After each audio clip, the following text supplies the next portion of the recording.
Good morning everyone. आप सभी का स्वागत है जनवाइज इवेंट्स में। आज आप जुड़े हैं हमारे साथ में मॉर्निंग इवेंट में। और आज का मॉर्निंग इवेंट है स्टोरी टेलिंग सेशन। आज एक कहानियों का सत्र है मौसमी मैम के साथ में। और हमारे साथ आज जुड़ेंगे मौसमी मजुमदार जी, जो कि पहले ही आकाशवाणी में होस्ट भी रह चुके हैं और एक वॉइस आर्टिस्ट हैं। और बहुत ही सुंदर कहानियां सुनाते हैं। हमारे साथ में पहले भी ऐसे इवेंट्स हो चुके हैं जिनमें आप सभी हमारे साथ, पूरी जनवाइज मेंबर्स कम्युनिटी हमारे साथ में एंजॉय कर चुकी है। इसी के साथ में हम आज का ये सत्र शुरू करेंगे। उससे पहले आप सभी से रिक्वेस्ट है कि आप अपने फोन को डू नॉट डिस्टर्ब पे रखें, ताकि आपको आज के कहानी के सेशन के बीच में कोई भी परेशानी ना हो, कोई डिस्टरबेंस ना हो। और आप अपना माइक भी म्यूट पे रखें ताकि आप आसानी से सुन पाए सारी कहानियां और कोई भी डिस्टरबेंस ना हो। इसी के साथ में आप कोशिश करें कि आप एक शांत जगह पर बैठे अपने घर में, ताकि आप ये सारी कहानियां एंजॉय कर सकें। आप चाहें तो अपने फैमिली मेंबर्स के साथ में भी आप आज का इवेंट सुन सकते हैं और एंजॉय कर सकते हैं। इसी के साथ मैं इनवाइट करना चाहूंगी आज के हमारे होस्ट को, मौसमी मैम। नमस्कार मौसमी मैम, आप अपना माइक अनम्यूट कर सकते हैं प्लीज। हाँ जी मैम, आपकी आवाज आ पा रही है। नमस्कार। मैं नमस्कार मैम। मौसमी आप सबका बहुत बहुत स्वागत करती हूँ आज के स्टोरी टेलिंग इवेंट में। और आज मैं कुछ कहानियां लेकर आई हूँ जिनमें अ, रोचक तो है ही, मनोरंजक भी है, और इनमें कुछ न कुछ आपको आपके जीवन जीने की जो ये है उसमें आपको थोड़ी बहुत तो मदद मुझे लगता है मिलेगी। बिल्कुल बिल्कुल मौसमी मैम, बहुत ही सुंदर कहानियां होती हैं हर बार। और आज के स्टोरी टेलिंग इवेंट के लिए हम सभी बहुत एक्साइटेड हैं। प्लीज मैम, आप अपना सेशन शुरुआत करें। Thank you. ठीक है, मेरी जो पहली कहानी है वो है कि ये जो थोड़ा सा दार्शनिक भाव लिए हुए है ये कहानी, कि ये जो शरीर है ये राख से बढ़कर कुछ भी नहीं। तो एक बार आपने स्वामी रामतीर्थ जी का नाम सुना होगा। वो रास्ते से जा रहे थे और उसी रास्ते से कुछ महिलाएं पानी की मटकी लिए आ रही थी। तो स्वामी रामतीर्थ जी ने उन महिलाओं को बहुत वो ध्यान से देखने लगे। तो महिलाओं ने देखा तो उन्होंने कहा कि तन पर तो देखो भगवा वस्त्र है, लेकिन देख ऐसे रहे हैं जैसे सांसारिक व्यक्ति कामना में डूबा हुआ। तो स्वामी रामतीर्थ जी ने कहा कि हे माता, हम जरूर देख रहे हैं और हम ये सोच रहे हैं कि आप सब इतने सुंदर हैं कि जिसे देखकर मन में मोह उत्पन्न हो रहा है। तो सोचिए, आप लोगों को जिन्होंने बनाया है वो परमात्मा, वो कितने सुंदर होंगे, और उन्हें अगर मैं देख लूं तो हमारी क्या हालत होगी। तो ये सुनकर सभी महिलाएं स्वामी रामतीर्थ जी के चरणों में गिर गई, क्योंकि उनके मन में तो उनके लिए दूसरी तरह का भाव आ गया था। तो ये जो पंच तत्व से निर्मित शरीर के पीछे हम इस तरह पड़ जाते हैं कि जैसे ये कभी नष्ट ही नहीं होगा।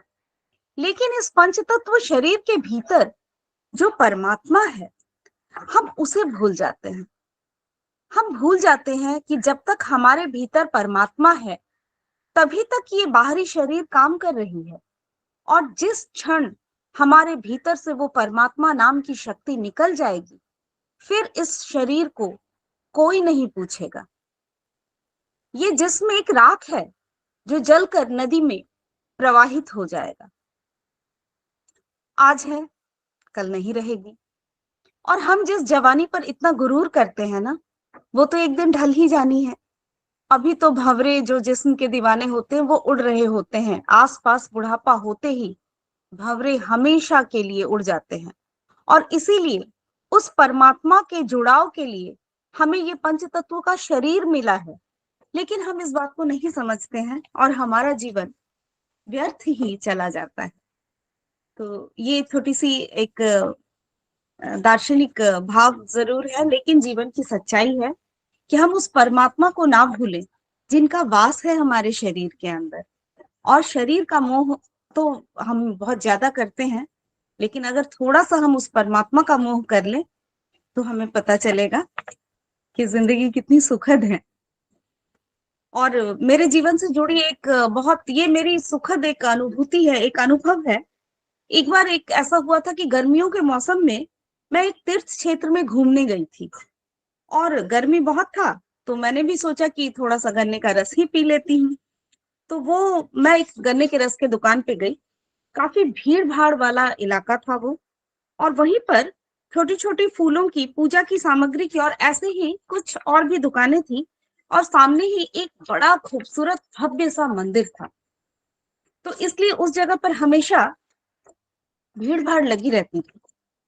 तो मैंने भी रस का ऑर्डर दिया, और मेरी नजर में आया कि वहां पे एक फूलों की दुकान पर लगभग 50 साल के एक सज्जन व्यक्ति, उन्होंने 500 रुपए के फूलों के हार का ऑर्डर दिया। और मैंने देखा कि उस व्यक्ति के पीछे एक 10 वर्षीय बालक होगा, गरीब सा बालक था, और उसने हाथ लगाकर उनसे गन्ने का रस पीने के लिए विनती की। पर उस व्यक्ति ने बच्चे की तरफ ध्यान ही नहीं दिया, और जब देखा तब उस व्यक्ति ने उसे अपने से दूर किया, और अपना हाथ रुमाल से साफ करते हुए कहा कि चल हट, ये क्या कर दिया तूने, और उसे भगाने की कोशिश की। पर उस बच्चे ने भूख और प्यास का वास्ता दिया, बोला साहब एक गिलास ले लो ना। वो भीख नहीं मांग रहा था, लेकिन उस व्यक्ति के दिल में दया ही नहीं जागी। बच्चे की आंखें कुछ भरी और सहमी हुई थी, और भूख और प्यास से वो बहुत लाचार दिख रहा था। इतने में मेरा जो ऑर्डर किया हुआ ग्लास था ना, वो आ गया। तो मैंने एक और ग्लास का ऑर्डर दे दिया, और उस बच्चे को पास में बुलाकर उसे भी रस पिलाया। बच्चे ने रस पिया और मेरी तरफ बड़े प्यार से देखकर मुस्कुराया और चला गया। लेकिन वो व्यक्ति, वो मुझे कुछ इस तरह से देख रहा था कि जैसे उसके अहम को बड़ी चोट लगी हो। तो वो मेरे करीब आकर कहने लगा कि आप लोग जो है ना, इन भिखारियों को बस सर चढ़ाते हैं। मैंने मुस्कुराते हुए कहा कि आपको मंदिर के अंदर इंसान के द्वारा बनाई हुई मूर्ति में ईश्वर नजर आता है, लेकिन ईश्वर के द्वारा बनाए हुए ये इंसान, इनमें ईश्वर नजर नहीं आता। मुझे नहीं पता आपके 500 रुपए के हार से आपके वो मंदिर वाले ईश्वर मुस्कुराएंगे या नहीं, लेकिन मैंने तो 10 रुपए के चढ़ावे से अपने भगवान को मुस्कुराते हुए देखा है। मंदिर में खूब दान कीजिए, लेकिन भगवान की सेवा भी कीजिए, पर साथ में भगवान के द्वारा बनाए हुए ये जो इंसान है ना हमारे आसपास, इनकी सेवा भी थोड़ा बहुत तो कर ही लीजिए। और मेरे ख्याल से दया ही धर्म है, और मानव सेवा ही ईश्वर सेवा है। तो मानव सेवा के माध्यम से अगर हम ईश्वर की सेवा करते हैं, ये मेरा हो सकता है बहुत लोग शायद इत्तेफाक ना भी रखें, लेकिन मेरी विनती है कि अगर आते जाते आपको रास्ते में कोई ऐसा भूखा लाचार मिल जाए, और अगर आपकी क्षमता भगवान ने इतनी तो दी है, तो आप थोड़ी बहुत उनकी तरफ ध्यान जरूर दें। और जीवन के अनुभवों के साथ ही एक ये तीसरी कहानी भी है कि खाली पीपे।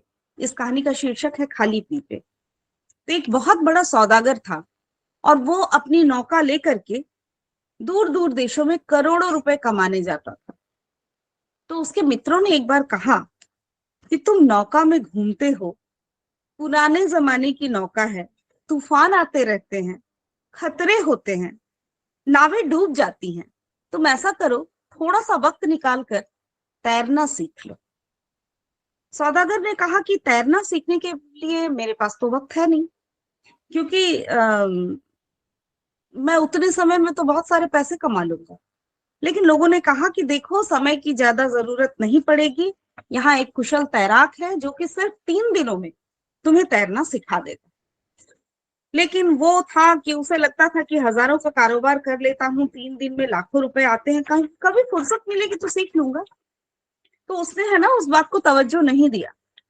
फिर भी लोगों ने कहा कि देखो, खतरा बहुत बड़ा है, तुम्हारा जीवन निरंतर नाव पर ही है, और किसी भी दिन खतरा हो सकता है, तो तुम तैरना भी सीख लो। तैरना सीखना तुम्हारे लिए जरूरी है। तो उसने कहा कि नहीं, और कोई सस्ती तरकीब बताओ ना। तो इस समय तो मेरे पास बिल्कुल भी समय नहीं है कि मैं तैरना सीखूं। तो लोगों ने कहा कि कम से कम 2 पीपे अपने पास रख लो, कभी जरूरत पड़ जाए तो उन्हें पकड़कर तुम तैर तो सकोगे। उसने 2 खाली पीपे मुंह बंद करवा के अपने पास रख लिए। उनको हमेशा अपनी नाव में वो जहां सोता था वहीं पे रखता था, और किसी को पता भी नहीं था। और एक दिन वो घड़ी आ गई जिसका डर था। तूफान उठा और नाव डगमगाने लगी, डूबने लगी। वो चिल्लाया, मेरे पीपे कहाँ हैं? मेरे पीपे कहाँ हैं? उसके नाविकों ने बताया कि वो तो आपके बिस्तर के पास ही रखे हुए होते हैं। और बाकी नाविक तो जल्दी जल्दी कूद गए क्योंकि उन्हें तो तैरना आता था। पर वो अपने पीपों के पास गया, लेकिन 2 खाली पीपे भी वहां थे जो उसने तैरने के लिए रखे थे, और 2 स्वर्ण मुद्राओं से भरे हुए पीपे भी थे जिन्हें वो लेकर जा रहा था। उसका मन अब डांबाडोल होने लगा कि कौन से पीपे लेकर वो कूदे, सोने से भरे या खाली। फिर उसने देखा कि नाव डूबने वाली है, खाली पीपे लेकर कूदने से क्या ही होगा। और उसने अपने सोने से भरे पीपे लिए और कूद गया। जो उस सौदागर का हुआ होगा, ये तो अब आप सभी हम सभी समझ रहे हैं क्या हुआ होगा। भरे पीपे लेकर कूदने का अंजाम। वो तैरने के लिए समय नहीं निकाल सका था, तैरना सीखा नहीं था उसने। लेकिन क्या हम समय निकाल सके हैं? उसे तो मौका भी मिल गया था, वो खाली पीपे लेकर कूद सकता था, लेकिन वो भरे पीपे लेकर कूदा। यही हाल शायद कम ज्यादा हमारा भी है। हम थोड़ा व्यापार संभाल लें, थोड़ा मकान देख लें, पर मेरे बिना तो परिवार चौपट हो जाएगा, थोड़ा उसको भी देख ले, बस ऐसे ही जीवन निकल जाता है। तैरना कब सीखेंगे? संसार सागर में टूटी हुई नाव में हम सभी बैठे हैं। सभी संत महात्मा पुकार पुकार कर कहते हैं, लेकिन हमारे पास वक्त नहीं होता है। यहाँ तक कि 2 खाली पीपे भी हम साथ में नहीं रखते हैं। ये खाली पीपे क्या है पता है आपको? सत्संग और सेवा। उनको भी हमने अहंकार और दौलत के दिखावे से भर कर रखा है, क्योंकि उनको जीवन भर दिखावे, अहंकार और दौलत से भरे होने की आदत होती है। एक क्षण भी खाली होने को हम राजी नहीं होते। अगर हम थोड़ा सा समय निकालकर 2 खाली पीपे अपने पास रख लें, थोड़ा सा सत्संग कर लें, थोड़ी सी सेवा कर लें, तो हम भी ये जो टूटी नाव है ना हमारी जीवन की, इस पे बैठे हैं और भवसागर से तरना भी चाहते हैं, लेकिन तैरना जो नहीं सीख रहे हैं, थोड़ा सा समय हमें निकालना चाहिए। मैं यहाँ पे थोड़ा सा रुकूं, उसके बाद एक और कहानी बताऊंगी। बिल्कुल मैम, बहुत सुंदर कहानियां, बहुत ही प्यारी आपने कहानियां कही हैं। और हर कहानी में एक बहुत ही अच्छा लेसन है, बहुत ही अच्छी जीवन सीख है। दर्शन है, कुछ ना कुछ जीवन दर्शन है। अगर मैं आपका जुड़ाव इससे हुआ हो तो मेरे लिए ये बहुत बड़ी बात होगी। हाँ जी बिल्कुल। आप सभी को कैसी लग रही हैं कहानियां, आप बता सकते हैं। आप अपना हैंड रेस कर सकते हैं और फिर माइक अनम्यूट कर सकते हैं, या फिर आप माइक अनम्यूट करके डायरेक्टली भी बता सकते हैं। क्या आप इंजॉय कर रहे हैं, आपको कैसा लग रहा है, प्लीज बताएं। हाँ जी, प्रदीप जी आपने हैंड रेस किया। पवार जी, मैम आप बोलने के लिए माइक को अनम्यूट करें। क्या आप सभी को अच्छी लग रही है कहानियां? हाँ, अच्छी लगी। बढ़िया है। बहुत बहुत धन्यवाद। थैंक यू हरण जी, थैंक यू पवार जी। बिल्कुल मैम, मौसमी मैम, हम आगे बढ़ सकते हैं, आप अगली कहानी सुनाएं। ठीक है, मेरी अगली जो कहानी है उसका शीर्षक है 7वां घड़ा। एक गांव में एक नाई रहता था अपनी पत्नी और बच्चों के साथ, और वो बहुत ईमानदार भी था और अपनी कमाई से संतुष्ट भी था। तो उसे किसी तरह का लालच नहीं था। नाई की पत्नी भी अपने पति के द्वारा जो कमाई हुई आय थी उससे बड़ी कुशलता से वो अपना संसार संभाल रही थी, और कुल मिलाकर उनकी जिंदगी बड़े आराम से गुजर रही थी। नाई अपने काम में इतना निपुण था कि एक दिन वहां के राजा ने नाई को अपने पास बुलाया और रोज उसे महल में हजामत बनाने के लिए उसको वो काम दिया गया। और नाई ने भी बड़ी प्रसन्नता से राजा का प्रस्ताव मान लिया। नाई को रोज राजा की हजामत बनाने के लिए 1 स्वर्ण मुद्रा मिलती थी। इतना सारा पैसा पाकर नाई की पत्नी बेहद खुश हुई। अब उनकी जिंदगी बड़े आराम से कटने लगी। घर पर किसी चीज की कमी नहीं थी और हर महीने अच्छी रकम की बचत भी होने लगी। तो उसकी पत्नी और बच्चे सभी खुश रहने लगे। अब एक दिन शाम को जब नाई अपना काम निपटा कर वापस लौट रहा था तो रास्ते में उसे एक आवाज सुनाई दी, और ये आवाज थी एक यक्ष की। और यक्ष ने नाई से कहा, मैंने तुम्हारी ईमानदारी के बड़े चर्चे सुने हैं, मैं बहुत खुश हूं तुमसे और तुम्हें सोने की मुद्राओं से भरे हुए 7 घड़े देना चाहता हूं। क्या तुम मेरे दिए हुए घड़े लोगे? नाई पहले तो थोड़ा डरा, पर उसने दूसरे ही पल उसके मन में लालच आ गया और उसने यक्ष के दिए हुए 7 घड़े लेने का मन बना लिया। नाई का उत्तर सुनकर आवाज फिर आई, ठीक है, 7 घड़े तुम्हारे घर पहुंच जाएंगे। और जब नाई घर पहुंचा तो वाकई उसके कमरे में 7 घड़े रखे हुए थे। नाई ने तुरंत अपनी पत्नी को सारी बातें बताई और दोनों मिलकर जल्दी जल्दी घड़े खोलकर देखने लगे। तो उन्होंने देखा कि 6 घड़े तो पूरे भरे हुए थे, लेकिन वो जो 7वां घड़ा था ना, वो आधा खाली था। अब नाई ने पत्नी से कहा कि कोई बात नहीं, हमारी वो जो बचत होती है ना हर महीने, हम उसे इस घड़े में डाल दिया करेंगे और जल्दी ही ये घड़ा भी भर जाएगा और इन 7 घड़ों के सहारे हमारा बुढ़ापा आराम से गुजर जाएगा। अगले ही दिन नाई ने अपने दिन भर की बचत उस 7वें घड़े में डालना शुरू कर दिया।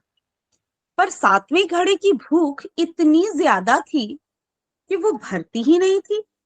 धीरे धीरे वो जो नाई था ना, वो कंजूस होने लगा और उसने क्या किया कि अपनी पत्नी को पैसे कम देने शुरू कर दिए। पत्नी जो थी, नाई की पत्नी जो थी, वो उसे समझाने की कोशिश भी करती, पर नाई पर तो एक ही धुन सवार थी कि नहीं, वो 7वां घड़ा जो है उसको मुझे जल्दी से भरना है। अब नाई के घर में पहले जैसा वातावरण नहीं रहा। उसकी पत्नी कंजूसी से तंग आकर बात बात पर अपने पति से लड़ने लगी। घर में झगड़ों से नाई परेशान और चिड़चिड़ा रहने लगा। एक दिन राजा ने नाई से उसकी परेशानी का कारण पूछा। नाई ने भी राजा से कह दिया कि अब महंगाई बड़ी बढ़ गई है और इस कारण खर्चा बढ़ गया है। तो नाई की बात सुनकर राजा ने उसका मेहनताना बढ़ा दिया। पर राजा ने देखा कि पैसे बढ़ने से भी नाई को कोई खुशी नहीं हो रही और वो अब भी परेशान और चिड़चिड़ा है। एक दिन नाई से राजा ने पूछ ही लिया कि कहीं तुम्हें यक्ष ने वो 7 घड़े तो नहीं दे दिए?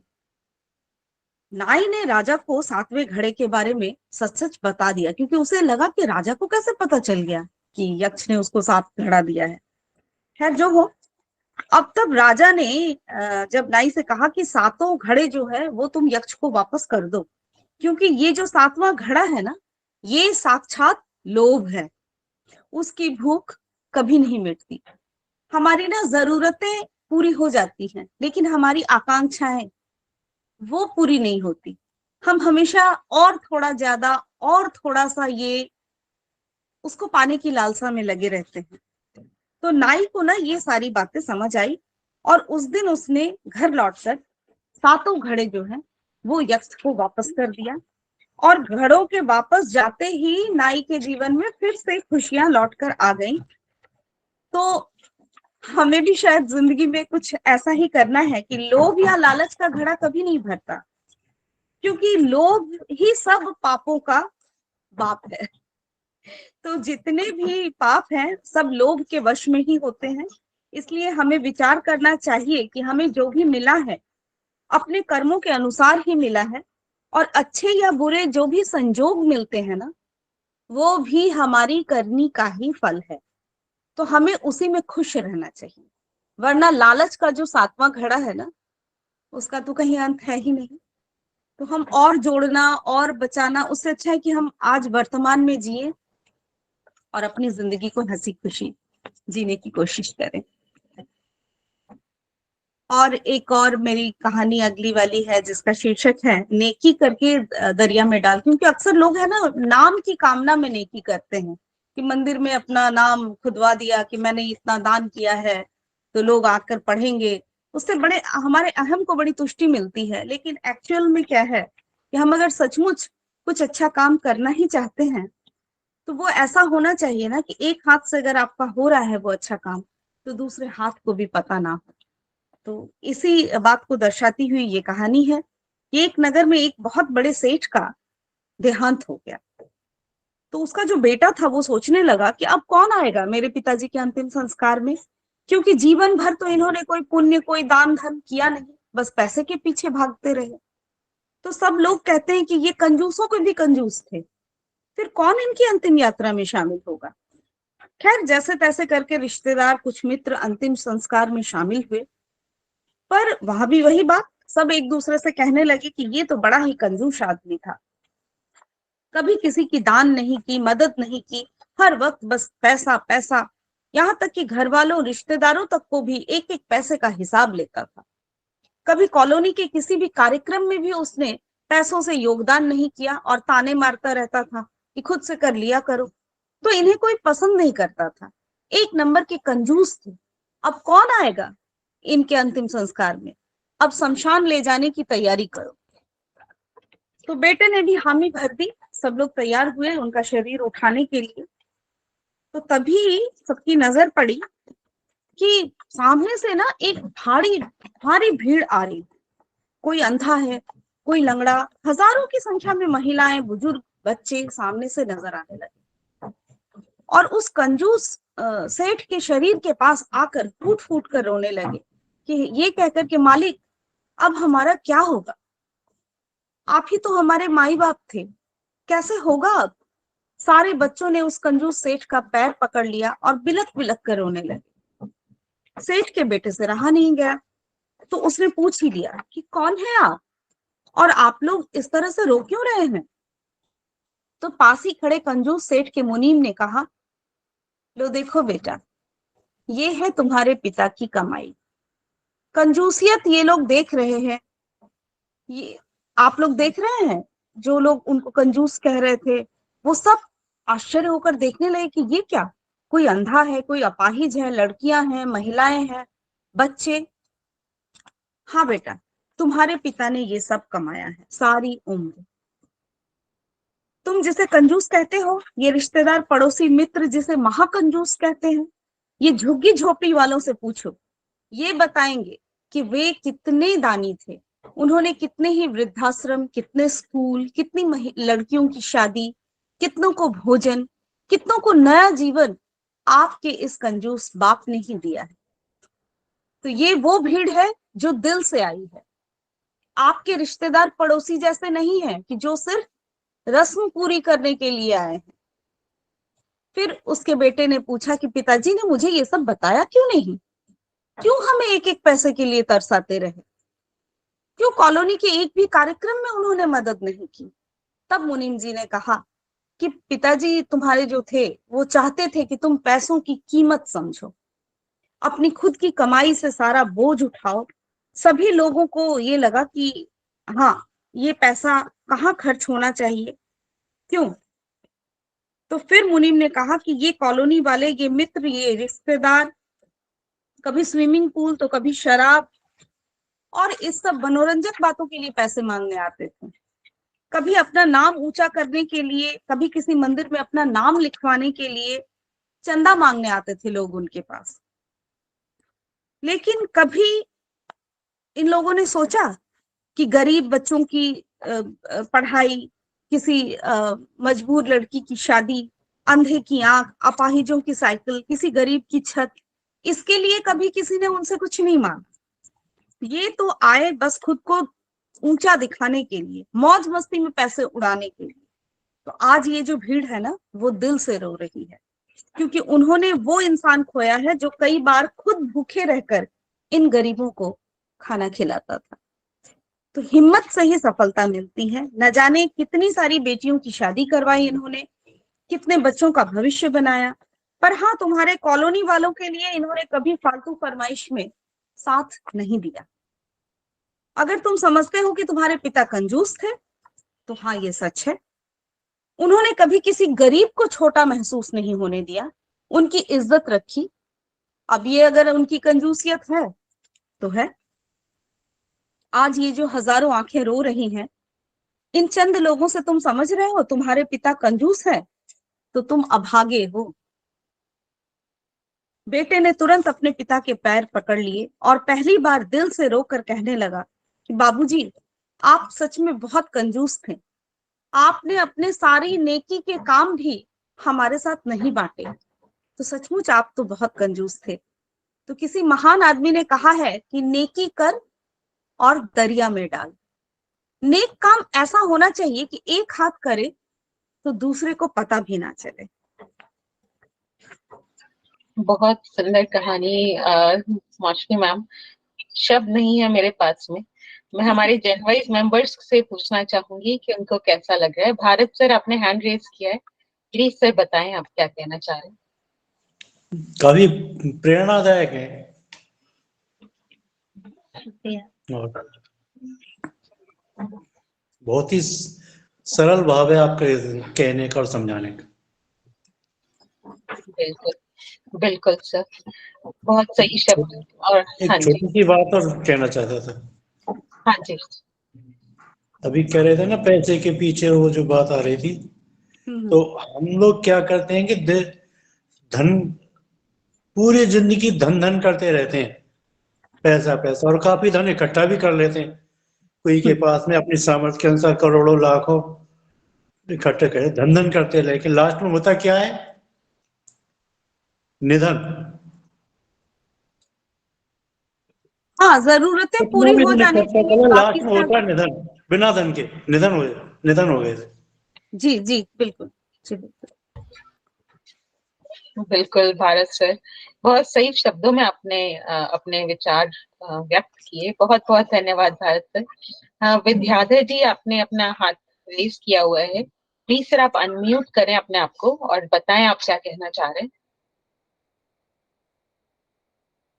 एक हाथ के बटन के पास में एक म्यूट का बटन है सर। हाथ हाथ जहाँ पे है उसी के पास में एक माइक का बटन है, आप उसे दबाएं तब हम आपकी आवाज सुन पाएंगे। एक छोटा सा माइक का बटन दिखाई देगा आपको, आप उसे एक बार दबाएं और आप अनम्यूट हो पाएंगे।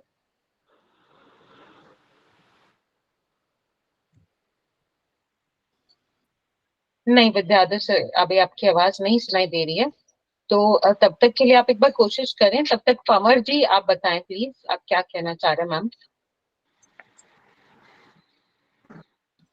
मैम आपकी आवाज आ पा रही है? प्रदीप पामर जी प्लीज आप बताएं क्या कहना चाहते हैं। आ रही हाँ है। जी, हाँ जी मैम।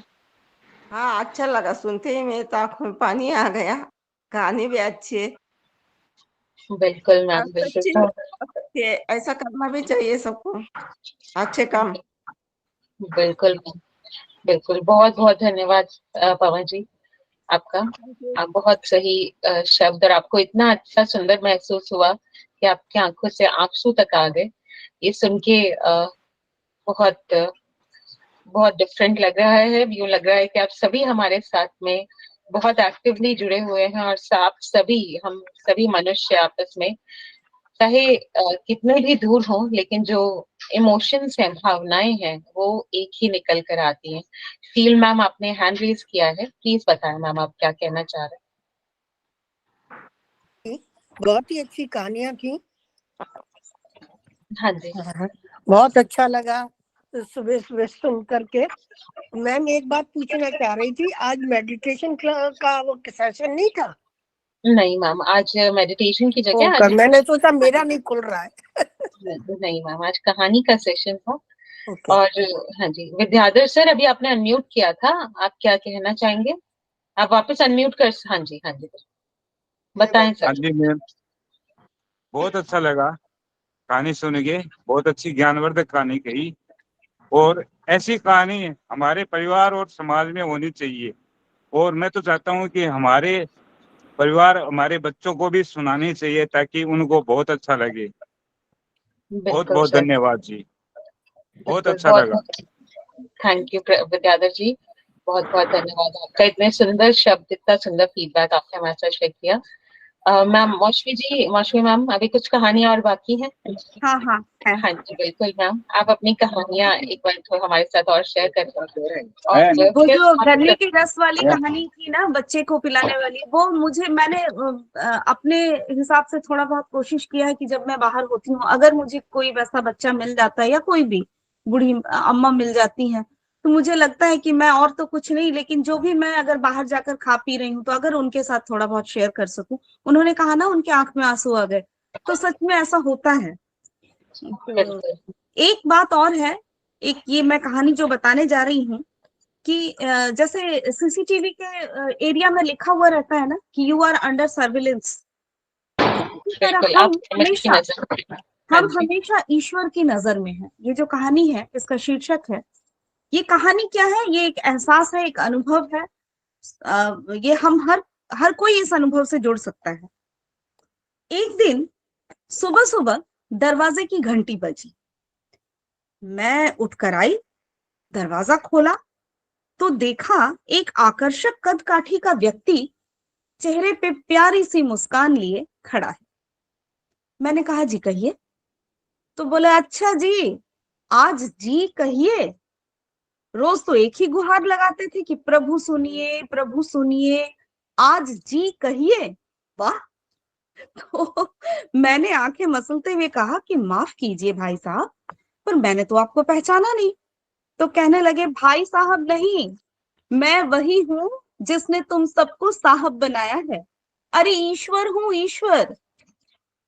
तुम हमेशा कहते थे ना कि नजर में बसे हो पर नजर नहीं आते, तो लो मैं आ गया।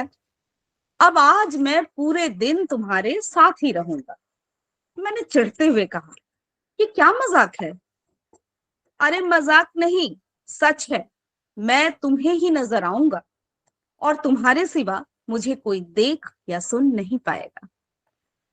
कुछ कहता, इसके पहले ही पीछे से माँ आ गई और कहने लगी कि ये अकेली खड़ी खड़ी क्या कर रही है, मैंने चाय तैयार किया, चल आजा अंदर। तो अब उनकी बातों पे मुझे थोड़ा बहुत यकीन हो गया और मन में ना थोड़ा सा डर भी लगा। मैं जाकर सोफे में बैठी तो बगल में वो भी आकर बैठ गए और चाय आते ही जैसे मैंने पहला घूंट लिया, गुस्से से बस चिल्लाने ही वाले थे कि यार मम्मी ये चीनी कम नहीं डाल सकती आप। इतना कहते ही तुरंत ध्यान आया कि अगर ये सचमुच ईश्वर हैं तो इन्हें कतई पसंद नहीं आएगा कि कोई अपनी माँ पर गुस्सा करे। तो अपने मन को शांत किया और समझा भी दिया कि भाई तुम अब नजर में हो आज, तो जरा ध्यान से, बस फिर जहां जहां मैं घूमूं वहां पीछे पीछे वो घूमते रहे। थोड़ी देर बाद नहाने के लिए जैसे ही बाथरूम की तरफ चली तो उन्होंने भी कदम बढ़ा दिए। तो मैंने कहा प्रभु यहाँ तो बख्श दो। तो आज ये सारा दिन ये एहसास मुझे बार बार हो रहा है कि प्रभु है मेरे साथ। खैर नहाकर तैयार होकर पूजा के घर में गया। यकीनन पहली बार बड़ी तन्मयता से प्रभु को रिझाया, क्योंकि आज अपनी ईमानदारी जो साबित करनी थी।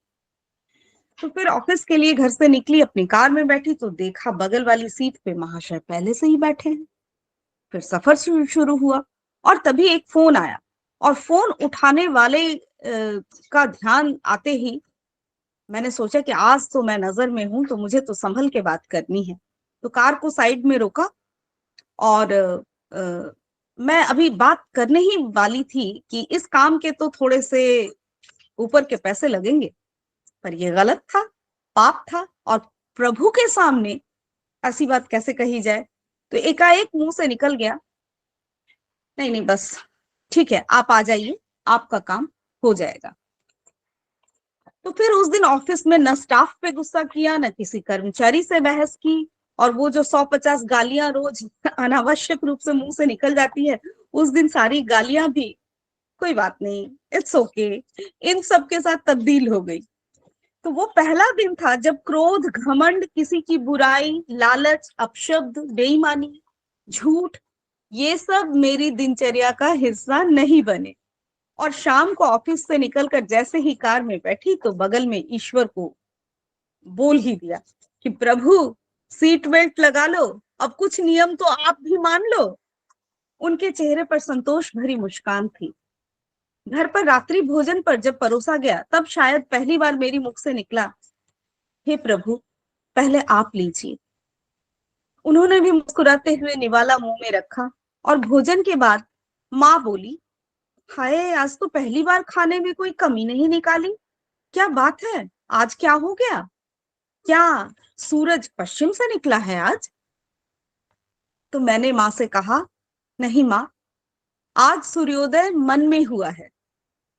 रोज मैं महज खाना खाती थी, लेकिन आज प्रसाद ग्रहण किया है। माँ और प्रसाद में कोई कमी नहीं होती। तो थोड़ी देर टहलने के बाद जब कमरे में आए तो मन शांत और दिमाग के साथ मैंने शांत दिमाग के साथ तकिए पर अपना सर रखा तो उन्होंने बड़े प्यार से मेरे सर पर हाथ फिराया और कहा, आज तुम्हें नींद के लिए किसी संगीत, किसी दवा या किसी किताब के सहारे की जरूरत नहीं है, क्योंकि आज का पूरा दिन तुमने सदाचार के साथ बिताया। गहरी नींद में गालों पे थपकी से उठी। अरे कब तक सोएगी, जाग जा। ये तो माँ की आवाज थी। तो क्या सपना था? हाँ, शायद सपना ही था, पर नींद से जगा गया। अब समझ में आया कि उनका इशारा किस तरफ था। तुम नजर में हो, यू आर अंडर सर्विलेंस। तो जैसे लिखा रहता है ना कैमरे के पास कि आप कैमरे की नजर में हो, तो हम कैसे रहते हैं वहां पर उसी प्रकार से हमें ये महसूस करना चाहिए कि हम ईश्वर की नजर में हैं। कोई हमें देखे ना देखे, ईश्वर हमें देख रहा है। तो शायद हम थोड़ा सा अपने जीवन में बदलाव ला पाएंगे और ये हमारे सुख और शांति का कारण बनेगा। अगली बहुत कहानी की सुंदर तरफ बढ़ूं मैं। हाँ जी मैम, बिल्कुल। अगली कहानी का शीर्षक है, क्या धर्म है और क्या अधर्म। बहुत के लिए थोड़े का त्याग। द्विधापूर्ण गुत्थी को सुलझाने के लिए बहुत के लिए थोड़े का त्याग की नीति बहुत ही उपयुक्त है। किसान जब बीज बोता है तो फसल पर विशाल अन्न राशि प्राप्त करने की इच्छा से घर में रखा हुआ अन्न खेत में बिखेर देता है। व्यापारी अपना कारोबार आरंभ करता है, लाभ की आशा से नगद पूंजी को माल असबाब में फंसा देता है। महाजन भी सूद की आशा से अपना रुपया कर्जदार को देता है। कारण यह है कि हर एक बुद्धिमान व्यक्ति इस नीति से भली प्रकार परिचित है कि अधिक लाभ के लिए थोड़ा सा जोखिम उठाना बहुत जरूरी है, और इसे ही शायद हम व्यापार कहते हैं। बीमार होने पर सोने चांदी की प्रिय वस्तुएं जो जिंदगी के मुकाबले उनका मूल्य कम है, इसलिए अधिक मूल्य की वस्तु के लिए हम कम मूल्यवान वस्तु को खर्च कर देते हैं। यानी हमारी जिंदगी मूल्यवान है सोना चांदी के मुकाबले। नामवरी के कार्यों में, धर्म कार्यों में गाढ़ी कमाई का पैसा खर्च कर दिया जाता है, क्योंकि यश से, पुण्य से मन को जो आनंद मिलता है वो पैसा जमा करने के आनंद की अपेक्षा अधिक महत्वपूर्ण होता है। घाव में कीड़े पड़ गए, डॉक्टर देखता है यदि कीड़े जीवित रहेंगे तो रोगी मर जाएगा। इसके सामने धर्म संकट आता है कि कीड़े को मार दूं, रोगी को मरने दूं। बुद्धि कहती है कि कीड़ों की अपेक्षा संसार के लिए मनुष्य अधिक उपयोगी है। डॉक्टर घाव पर विषैली दवा लगाता है। बच्चे के पांव में कांटा घुस गया है, निकालने के लिए उस स्थान को छूते ही बालक दर्द के मारे चिल्लाता है। माता सोचती है निकालने में इसको कष्ट होगा, पर यदि कांटा लगा रहा तो कष्ट की मात्रा अनेक गुना बढ़ जाएगी, इसलिए वो जबरदस्ती करती है। बच्चे के हाथ पांव पकड़कर कांटा निकालती है। बच्चा चीखता चिल्लाता है, पर वो तो निकाल कर ही मानेगी ना। कारण ये है कि माता का विवेक उससे कहता है कि बड़े कष्ट का निवारण करने के लिए छोटा सा कष्ट देने में कोई हर्ज नहीं है। समाज के लिए हानि पहुंचाने वाले हिंसक, हत्यारे, डाकू लोग अदालत द्वारा मृत्यु दंड पाते हैं। अब एक आदमी की जान जा रही है, पर उससे असंख्य व्यक्तियों का प्रत्यक्ष या अप्रत्यक्ष रूप से लाभ हो रहा है, कठिनाई का निवारण हो रहा है। अतएव जज उस हिंसा की परवाह नहीं करता, और जो मृत्यु दंड देने में होती है उस हिंसा को आप हिंसा कह भी नहीं सकते। बहुत के लाभ के लिए यानी थोड़ी सी हानि उठाई जा सकती है। त्यागी साधु पुरुष अन्य लोगों को सुखी बनाने के लिए अपना जीवन अर्पण कर देते हैं। वे स्वयं कष्ट पूर्वक निर्वाह करते हैं ताकि अन्य लोगों को सुखी बनाने का प्रयत्न कर सकें, क्योंकि वे समझाते हैं हमारे अकेले के कष्ट से यदि अनेक प्राणियों को सुख मिलता है तो वो अधिक लाभ है। और वीर छत्राणियां अपने पतियों को युद्ध भूमि में प्रसन्नता पूर्वक भेज देती हैं और वैधव्य को स्वीकार कर लेती हैं, क्योंकि सुहाग सुख की अपेक्षा कर्तव्य को वो ऊंचा मानती हैं।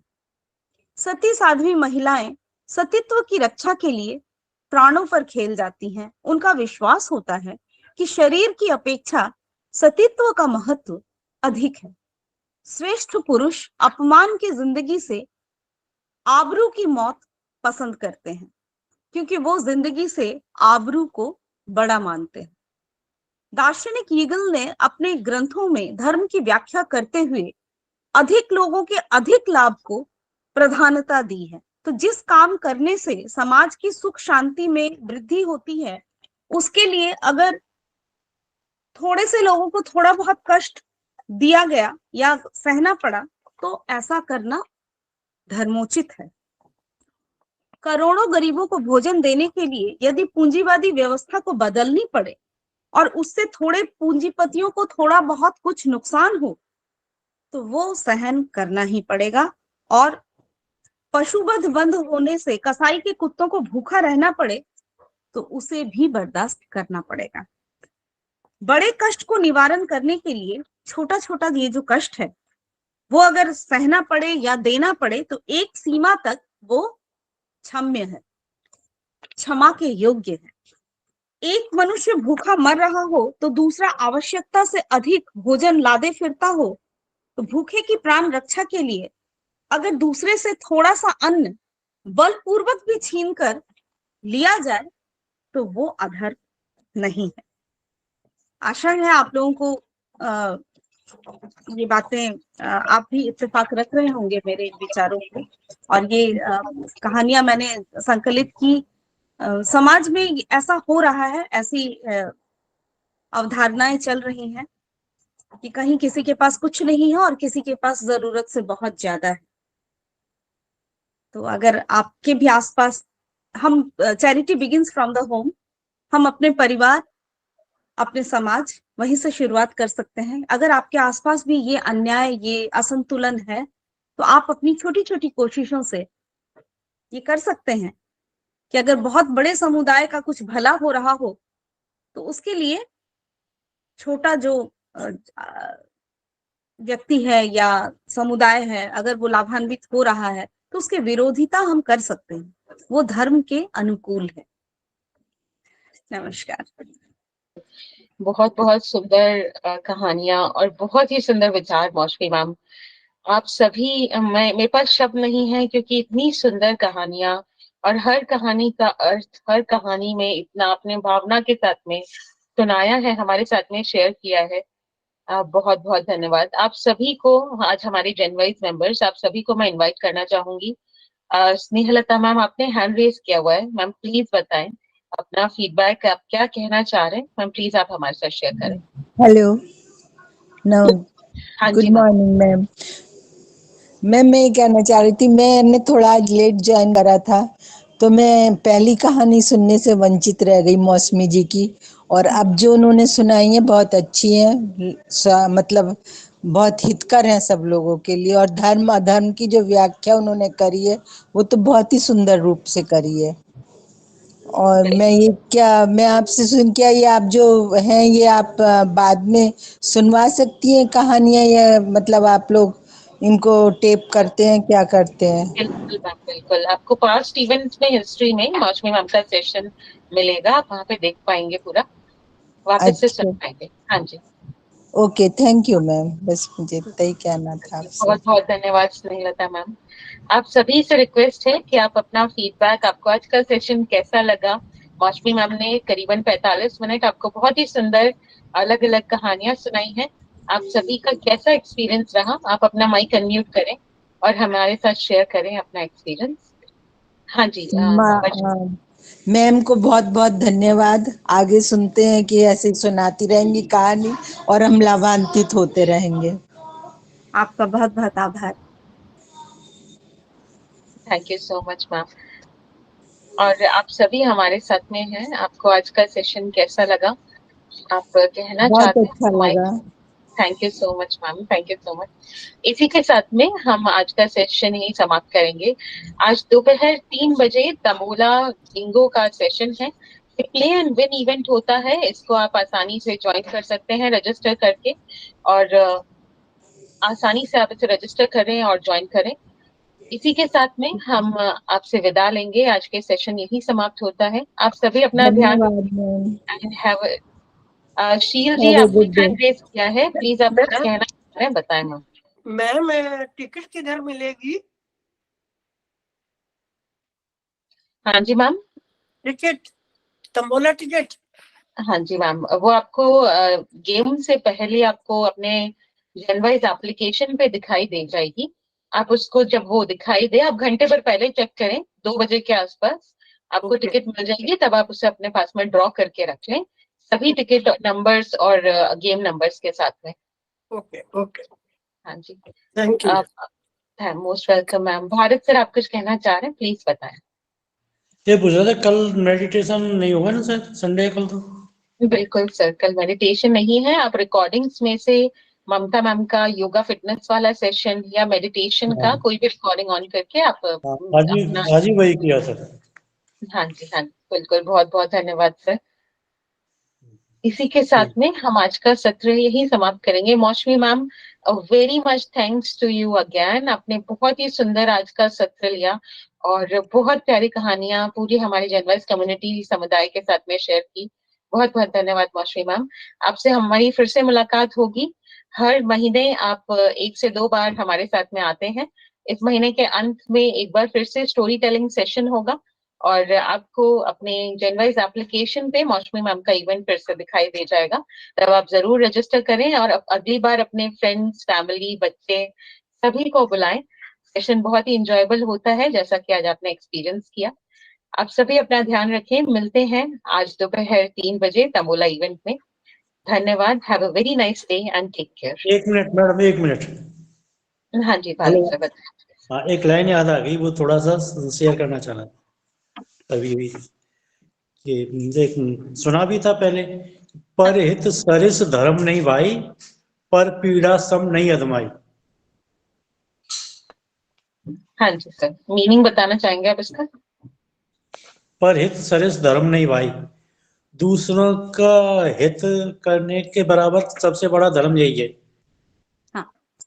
दूसरों की भलाई करने में, और दूसरों के दुख पहुंचाने से बड़ा पाप अधम भी नहीं है। यदि हम मन, कर्म, वचन से किसी को पीड़ा पहुंचाते हैं, कष्ट पहुंचाते हैं, तो भी एक तरह से हिंसा ही की परिभाषा में आता है। बिल्कुल, बहुत सुंदर भारत सर। बहुत बहुत आज का हमारा सेशन समाप्त करने का बहुत अच्छा तरीका, आपने बहुत प्यारा श्लोक हमारे साथ में शेयर किया। थैंक तो यू। इसी के साथ में आपसे हम विदा लेंगे। आप सभी का बहुत बहुत धन्यवाद। Have a very nice day and take care. शुक्रिया।